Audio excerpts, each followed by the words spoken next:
আসসালামু আলাইকুম। প্রথমে ইয়ামাহাকে অভিনন্দন। পরপর 3বার তারা মার্কেট লিডার হলো।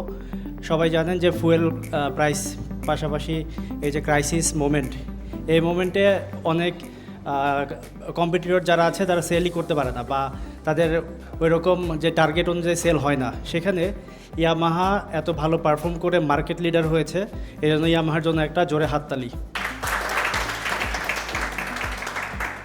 সো আমি বলবো দুইটা পয়েন্ট এখানে, যে কেন মার্কেট লিডার হলো বা কি তাদের স্ট্রেংথটা কি। সেটা হচ্ছে ইয়ামাহার সবথেকে বড় স্ট্রেংথ হচ্ছে ওয়াইআরসি। কারণ ওয়াইআরসির মতো এত বড় একটা স্ট্রং কমিউনিটি, যেটা সারা বাংলাদেশে এটার যে নেটওয়ার্ক, এটা অন্য কোনো বাইকিং কমিউনিটির বা অন্য কোনো কম্পিটিটরের নাই, এবং তারা চাইলেও এটা করতে পারবে না। কারণ রাতারাতি ওয়াইআরসি মতো কোনো প্ল্যাটফর্ম তৈরি করা পসিবল না। এবং আরেকটা সবথেকে স্ট্রং পয়েন্টটা হচ্ছে আফটার সেল সার্ভিস।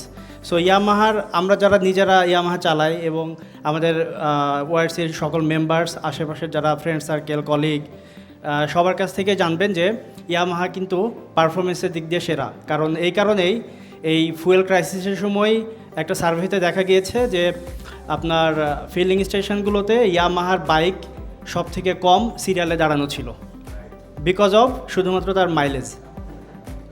সো এই কারণেই ইয়ামাহা সেরা, এবং আমাদের সবার সাপোর্ট, ভালোবাসা, এবং সেই সাথে ইয়ামাহারও আমাদের প্রতি অনেক সাপোর্ট আছে, কন্ট্রিবিউশন আছে এই কমিউনিটিটাকে গড়ে তোলার জন্য। সো আবারও ইয়ামাহাকে অভিনন্দন জানিয়ে শেষ করছি। Thank you.